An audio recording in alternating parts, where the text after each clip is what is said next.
அப்படி மாற்றப்பட்ட பிள்ளைகள் நீங்களும் தான். அப்போ எனக்குள்ள இருக்கிற எல்லா ட்ரெஸ்பாஸ்களையும் எல்லா பலவீனங்களையும் அவர் முற்றிலும் எடுத்து போட்டு பலவீனமான எனக்காக பலமுள்ள பெருமூச்சுக்களோடு அவர் விண்ணப்பம் பண்ணுகிறார். அல்லேலூயா. ரோமர் எழுதிய நிருபத்தை நீங்க வாசிங்க, 8ஆம் அதிகாரம் 26, 27. அந்தபடியே ஆவியானவரும் நமது பலவீனங்களில் நம்முடைய பலவீனங்களில் நமக்கு உதவி செய்கிறார். நாம் ஏற்றபடி வேண்டிக் கொள்ள வேண்டியதின்னதென்று அறியாமல் இருக்கிறபடியால் ஆவியானவர் தாமே வாக்கு கடங்காத பெருமூச்சுகளோடு நமக்காக வேண்டுதல் செய்கிறார். ஆவியானவர் தேவனுடைய சித்தத்தின்படி பரிசுத்தவான்களுக்காக வேண்டுதல் செய்கிறபடியால் ஆராய்ந்து பார்க்கிறவர் ஆவியின் சிந்தை இன்னதென்று. அப்போ குமாரனாகிய கிறிஸ்து நமக்குள் வந்தால், அவருடைய ஆவி நமக்குள் வந்தால், நமக்குள் இருக்கிற எல்லா அன்ரைச்சஸ்னஸ் அப்படின்னா என்ன தெரியுமா? எல்லா தீங்கான சம்பவங்களும் நம்மை விட்டு வெளியேறிடும். நமக்குள்ள எப்போதும் சோர்ஸ், நல்ல நன்மை செய்கிற, நல்லதை நடப்பிக்கிற கிறிஸ்துவானவர் நமக்குள் வந்திருக்கிறார். அப்ப இந்த கிறிஸ்துவானவர் நமக்காக பெருமூச்சுக்களோடு யாரிடத்துல பரிந்து பேசுகிறார்? பிதாவின் இடத்தில் கேட்கிறார். பிதாவே, நீர் சொன்னீரே என் வல்லமையை இதற்குள் தருவேன் என்று கொடுத்தீரே, நான் இப்பொழுது என் வல்லமையை யாருக்கு கொடுக்கிறேன்? என் பிள்ளைகளுக்கு. நீர் என்னில் இருக்கிறது போல நான் என்ன செய்கிறேன்? எனக்கு தந்தவர்களோடு என்ன செய்கிறேன்? இருக்கிறேன்.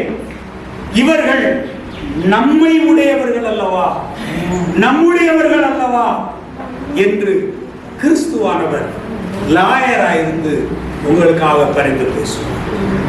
ஆமென். அப்ப நீ எதை கேட்டாலும் கர்த்தர் உனக்கு கொடுப்பார். அதனாலதான் அவர் சொல்லும்போது சொன்னார், என் சனங்கள். அப்போ இந்த பூமியில வந்து 2 காரியத்தை எடுத்துக்கோங்க. ஒன்று சரீரம், மற்றொன்று என்னது? ஆவி. ஆவி இல்லாமல் இந்த சரீரம் ஒண்ணுமே செய்யவே முடியாது. அப்ப நமக்குள் இருக்கிற ஆவியானவர் தான் யார்? குமாரனாகிய கிறிஸ்துவின் ஆவி. அப்ப குமாரனாகிய கிறிஸ்து, ஒன்னு ஜீசஸ், இன்னொன்னு கிறிஸ்து. அப்போ கிறிஸ்துவானவர் என்ன செய்கிறார்? சரீரத்தில் வந்து அவருடைய ஆவியை நமக்குள் கொடுக்கும் போது, அவருடைய ஆவி இந்த சரீரத்திற்குள் வரும் பொழுது நன்மையான அத்தனை கிரியைகளும் நமக்குள் இருக்கும்படிக்கு ஏற்கனவே பிதாவானவர் வாக்குத்தத்தம். எபேசியர் 2ஆம் அதிகாரம் 10வது வசனம். நற்கிரியைகளை செய்வதற்கு நாம் கிறிஸ்து இயேசுவுக்குள் சிருஷ்டிக்கப்பட்டு என்ன செய்யப்பட்டிருக்கோம் சொல்லுங்களேன்? சிருஷ்டிக்கப்பட்டு. அப்ப யாருக்குள்ள நம்ம சிருஷ்டிக்கப்பட்டிருக்கோம்? கிறிஸ்து இயேசுவுக்குள் நாம் நடத்தப்படுகிறோம், சிருஷ்டிக்கப்பட்டிருக்கிறோம். நமக்குள் அவர் வந்திருக்கிறார். ஆகவே அவர் எல்லா இடத்திலும் நன்மை செய்கிறவராய் என்ன செய்தார்? சுற்றி திரிந்தார். தீமை அவரிடத்தில் இருந்ததே இல்லை. பிலாத்து சொல்லும்போது, இவரிடத்தில் நான் ஒரு பாவத்தையும் குற்றத்தையும் தீங்கையும் காணவில்லையே. அப்போ தீங்கு செய்யாத, பாவம் இல்லாத ஒரு நன்மை செய்கிறவர் நமக்குள் இருக்கிறார். எத்தனை எபேசியர்கள் 2:10 சொல்லும்போது, ஏனெனில் நற்கிரியைகளை செய்கிறதற்கு நாம் யாருக்குள்ள சிருஷ்டிக்கப்பட்டிருக்கிறோம்? கிறிஸ்து இயேசுவுக்குள் சிருஷ்டிக்கப்பட்டிருக்கிறோம். தேவனுடைய செய்கையாய் இருக்கிறோம். நாம் என்ன செய்கையாய் இருக்கிறோம்? தேவனுடைய செய்கையாய் இருக்கிறோம். அவைகளில் நாம் நடக்கும்படி அவர் முன்னதாக அவைகளை ஆயத்தம் பண்ணி நமக்குள் அவைகள் ஆயத்தமாய் இருக்கிறது. அப்புறம் எப்படிங்க வியாதி வரும்? வியாதி நமக்குள்ள இருக்குமா? இயேசுக்கு வியாதி இருந்துச்சா? இல்லையே. இயேசுக்கு கடன் இருந்துச்சா? இல்லையே. இயேசு கிறிஸ்துக்குள்ள பாவம் இருந்துச்சா? இல்லையே. அப்போ அவர் நமக்குள் நற்கிரியையே எப்போ செய்ய? அப்போ ஒருவர் கிறிஸ்துவுக்குள் இருந்தால் அவன் நன்மையை தான் அனுபவிக்கணும், தீமையை அல்ல. எதை அனுபவிக்கணும் நீ? பிரசங்கி 3ஆம் அதிகாரம் வாசி. 12ஆம் வசனம். மகிழ்ச்சியாய் இருப்பதும் உயிரோடு இருக்கையில் நன்மை செய்வதுமே அல்லாமல் வேறொரு நன்மையும் மனுஷனுக்கு இல்லையே.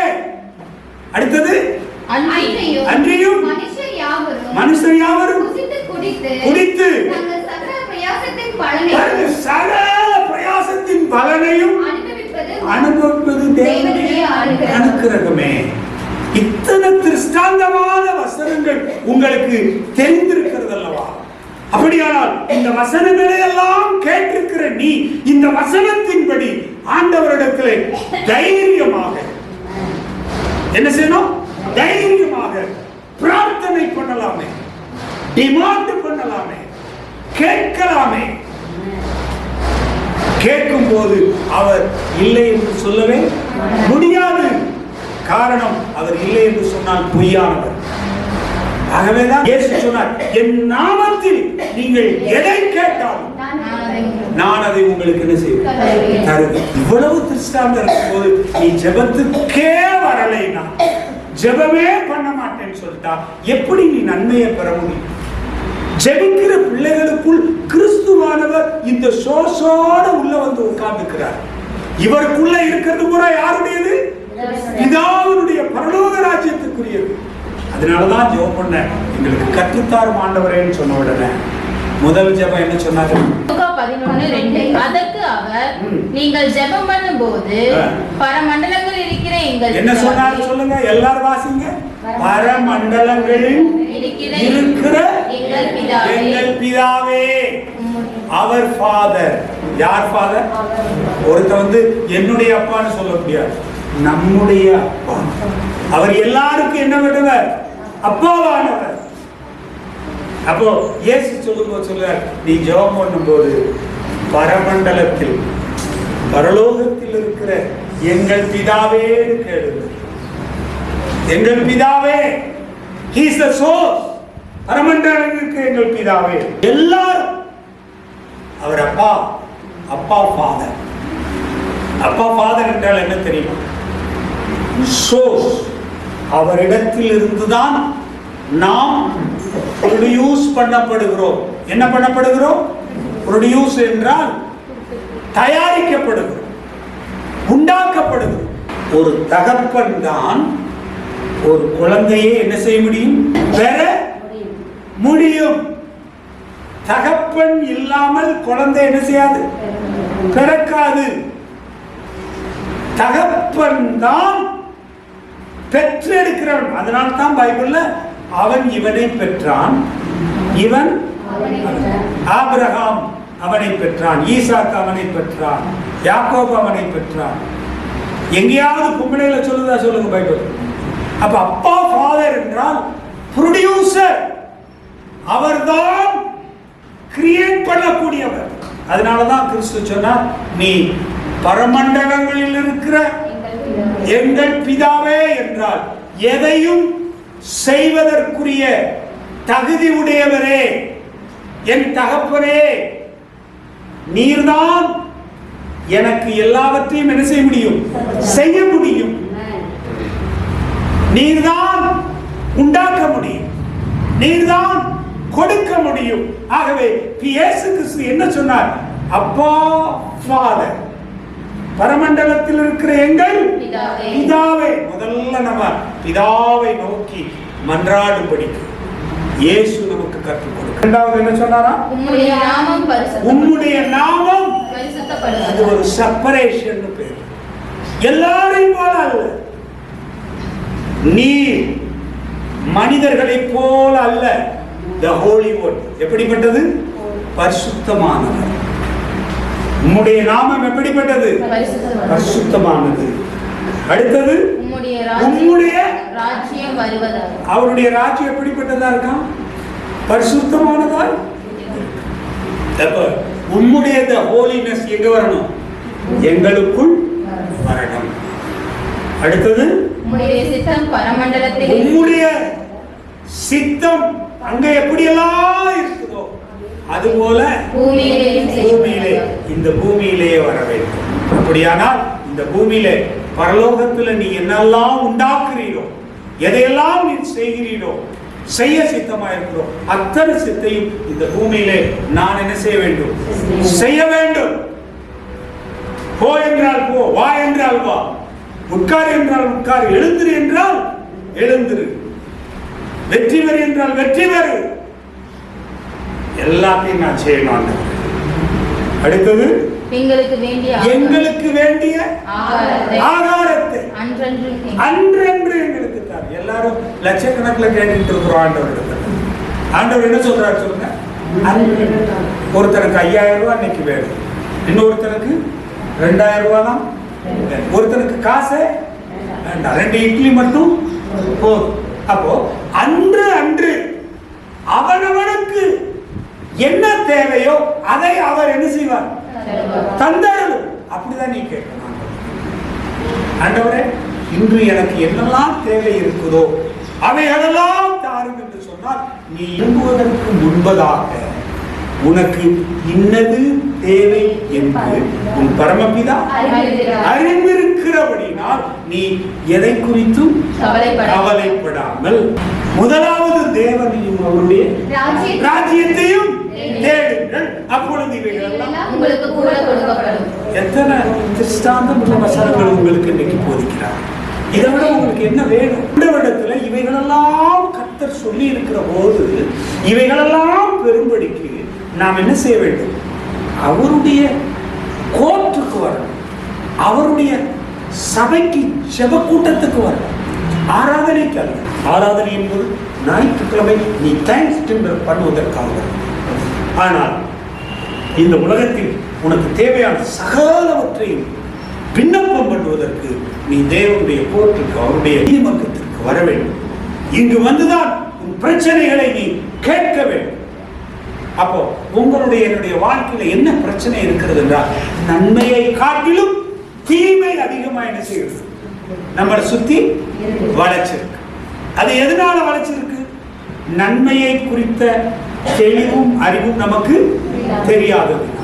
ஆண்டவர் சொன்னார் எபேசியர் 2:10 எல்லா நற்கிரியைகளையும் செய்வதற்கு கிறிஸ்து இயேசுவுக்குள் நாம் என்ன செய்தோம்? சிருஷ்டிக்கப்பட்டோம். ஆகவே 3ஆம் அதிகாரம் 20வது வசனத்துல அதிலேயே சொல்லும்போது சொல்லுகிறார், நாம் வேண்டிக் கொள்வதற்கும் என்ன செய்யறார் சொல்லுங்க, வாசிக்கல, நினைக்கிறதற்கும் மிகவும் அதிகமாக நமக்குள்ளே என்ன செய்கிறார்?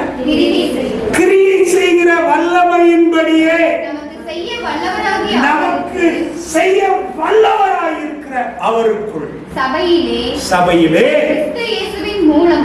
கிறிஸ்து இயேசுவின் மூலமாய் தலைமுறை தலைமுறைக்கும் சதா காலங்களிலும் குளோரினா புகை இல்லைங்க, புகை இல்லை. சும்மா எல்லாம் இந்த சபைகளில் போட்டு லைட்டை போட்டு புகையை போட்டு ஆராதனை பண்ணுவானே, அது கிடையாது. உனக்குள் இருக்கக்கூடிய குளோரி எல்லா புத்திக்கும் மேலான, நீ கேட்பதற்கும் நினைப்பதற்கும் வேண்டிக் கொள்வதற்கும் மேலான நற்கிரியைகள் உனக்குள் இருக்கிறது அல்லவா? அதை எல்லாவற்றையும் தேவன் உனக்கும் உன் சந்ததிகளுக்கும் செய்வார். செய்யும்படிக்கு அவர் ரெடியா இருக்கிறார். அதனால்தான் அவர் சொன்னார், என் வீடு சகல ஜனங்களுக்கும் ஜெப வீடு.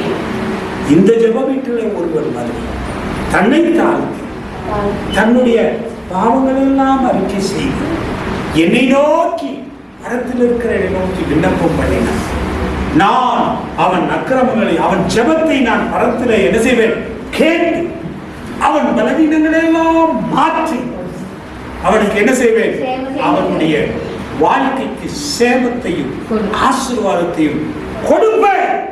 இவ்வளவு திரளான சாட்சிகள் நம்மை சுற்றி சூழ இருக்கும்போது விசுவாசத்தை துவக்குகிறவர் முடிக்கிறவருமாய் அவருக்குள் நாம் என்ன செய்ய வேண்டும்?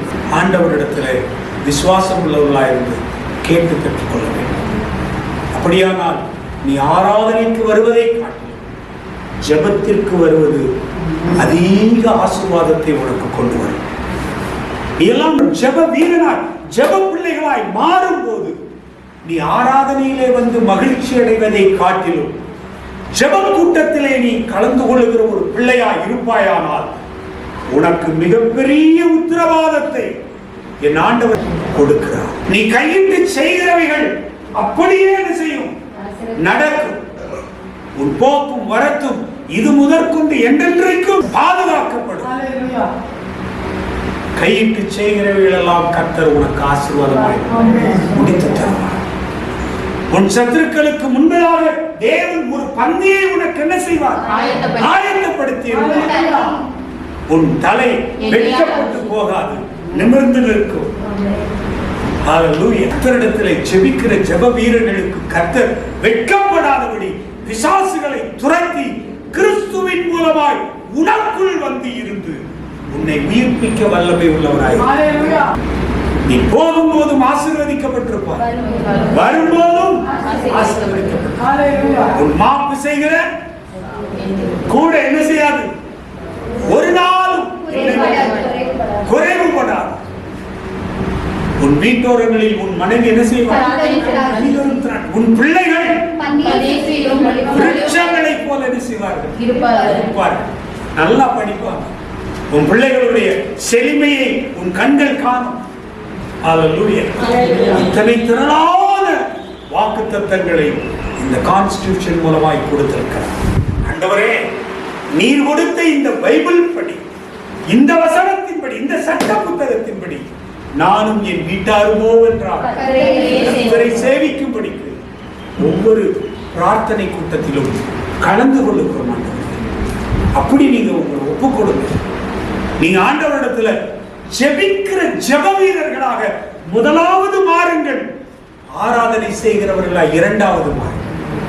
முதலிலே நீங்கள் பிரார்த்திக்கிறவர்களாக, உரிமையை டிமாண்ட் பண்ணுகிறவர்களாய் மாறுங்கள். அப்பொழுது நீங்கள் ஆரோக்கியமாயிருப்பீர்கள், சுயித்திருப்பீர்கள். அதற்கு பின்புதான் உங்கள் இதயத்திலிருந்து ஆண்டவர் செய்த நன்மைகளுக்காக துதிக்க முடியும். ஜெபம் இல்லாதவர்கள் தேவனை ஆராதிக்க முடியாது. ஹல்லேலூயா. ஆகவே உங்களுக்கு ஜெபம் ரொம்ப முக்கியம். அதனால்தான் சீசர்கள் கேட்கும்போது சொன்னார், நான் 5000 பேருக்கு சோறு போடுகிற வரத்தை தாரும் என்று அவன் கேட்கவில்லை, ஜெபிக்கிற வரத்தை போதித்தருகிறான். கல்யாண வீட்டிலே அங்கே அற்புதங்கள் செய்ததை கேட்கவில்லை, மரித்தோரை உயிரோடு எழுப்பிட வரத்தை கேட்கவில்லை. ஆண்டவரே, ஜெபத்தை எங்களுக்கு கொடுத்து. ஏனென்றால் ஜெபம் என்பது அற்புதங்கள், அடையாளங்கள் எல்லாவற்றை காட்டிலும், ஆராதனைகளையும் காட்டிலும் மேன்மையான ஒன்றாக கருதப்படுகிறது. அது ஒரு ரைட்ஸ், உனக்கு கொடுக்கப்பட்ட ஒரு ரைட்ஸ், ஒரு உத்தரவாதம். நீ ஆண்டவருடைய பிள்ளையா இருப்பாயானால் உனக்கு மிகுந்த பூமியிலே நீ எதையும் செய்ய வேண்டும், சாதிக்க வேண்டுமானால் தேவன் உனக்கு கொடுத்திருக்கிற மிக பெரிய வரம் ஜெபம். அப்பீல், டிமாண்ட் பண்ண, கேட்கலாம், உரிமையோடு பேசலாம். இந்த பைபிள் இருக்காண்டவரே, ஐ டிமாண்ட் யூ, நான் உன்கிட்ட கேட்கிறேன், எனக்கு நீ இதை தரணும், இந்த பைபிள்ல நீ சொல்லி இருக்கு என்று உரிமையோடு கேட்கிற கேள்விதான் ஜெபம். அப்படி செய்வதுதான் பிரார்த்தனை, அப்படி செய்வதுதான் பெட்டிஷன். ஆகவே நீ மற்றவர்களை போல அழுது கொண்டு ஜெபிக்கணும் என்று அல்ல, கண்ணீர் வடிக்கணும் கோலை அல்ல, நீ டிமாண்ட் பண்ண, கே உத்தரவாதத்தோடு ஜெபிக்க நீ வா என்றால் நீ முதலாவது தேவ ஜெப வீட்டிற்கு ஜெப வீரனாய் வர வேண்டும். அவருடைய கோட்ல வந்து நிக்காம வீட்டுல இருந்துட்டு நீ எதை கேட்டாலும் கர்த்தர் உனக்கு கொடுப்பார் நீ நம்பா. நீ ஒரு நல்ல ஜெப வீரனாய் திடீர்னு கர்த்தர் வருவாரானால் நீங்கள் எல்லாம் ஆயத்தமுள்ளவர்களா இருக்கும்படி உங்களை சத்தியத்தில் நடத்துவதுதான் எனக்கு கர்த்தர் கொடுத்திருக்கிற உத்தரவாதம். ஆமென். நான் இதை போதித்து சொல்லத்தான் முடியும், ஆனால் ஜெபித்து பெற்றுக்கொள்வது யாரு? நீங்கள் தான். ஒவ்வொருவரும் நீங்கள் என்னை விட கர்த்தரிடத்தில் விசேஷித்தவர்கள். ஆண்டவரிடத்தில் நெருக்கமாய் டிமாண்ட் பண்ணி ஜெபம் பண்ணக்கூடிய வல்லமை பெற்றவர்கள் நீங்கள் தான். உங்கள் வியாதிக்கு, உங்கள் வறுமைக்கு, உங்களுடைய தேவைகளுக்கு நீங்கள் உங்கள் ஆண்டவரிடத்திலே, உன்னுடைய தேவனிடத்திலே டிமாண்ட் பண்ண, ஜெபம் பண்ணு, பிரார்த்தனை பண்ணு. இன்றைக்கு நீங்கள் ஆண்டவருக்கு ஒப்பு கொடுங்க. அப்பொழுது கர்த்தர் உங்களை நிச்சயமாக மென்மேலும் அவர் ஆசீர்வதிக்க சித்தமாக. இன்று கர்த்தருடைய வார்த்தை, ஆண்டவரே எனக்கு அற்புதங்களையும் அடையாளங்களையும் பார்க்கிற கண்ணை தாருங்கள் என்று இருக்கிறது. ஆண்டவரே, நாங்கள் உங்களிடத்தில் எங்கள் உரிமைகளை பெறுவதற்கு எப்படி ஜெபிக்க வேண்டும் என்று என்ன செய்யும், ஜெபத்தை கற்றுத்தாருங்கள் என்று சொல்லி கேளுங்கள். இவ்வளவு சிருஷ்டாந்தமான வசனங்களை கொண்டு அவர் உங்களுக்கு கற்றுக் கொடுத்திருக்கிறார். நீங்கள் இப்பொழுது கற்றுக்கொண்டவர்கள் இனிமேல் ஆண்டவரிடத்திலே தைரியமாக அவருடைய சன்னிதானத்திலே நின்று உன் தேவை எதுவோ அதை அவரிடத்தில் டிமாண்ட் பண்ணி அவர் செய்வார். அவர் செய்வேன் என்று வாக்கு கொடுத்திருக்கிறார். அதை அப்படியே அவர் என்ன செய்வார், நிறைவேற்ற. தர்மியான வேலைக்காக சுவாமி கிருமிகளை நாம் ஒப்பு கொடுக்கிறோம். தொடர்ந்து உடைய பிள்ளைகளை நீர் ஆசீர்வதிக்க வேண்டும். எப்படி ஜெபிக்க வேண்டும், என்ன மாதிரி நாங்கள் ஜெபம் செய்ய வேண்டும் என்று எங்களுக்கு நீர் கற்றுக் கொடுத்த கிருமிக்காக உங்களுக்கு நன்றி சுவாமி. தொடர்ந்து நீர் எங்களை ஆசீர்வதிக்க வேண்டும். தொடர்ந்து நீர் எங்களை பொறுப்படுத்திக் கொள்ள வேண்டும் என்று நாங்கள் ஜெபிக்கிறோம். கிருமி நான் மறைத்துக் கொள்ளும் ஆசீர்வதி வழிநடத்தும். அன்பு இரட்சகருடைய பெருமாகிய இயேசுவின் நாமத்தில் ஜெபிக்கிறோம் நல்ல பிதாவே.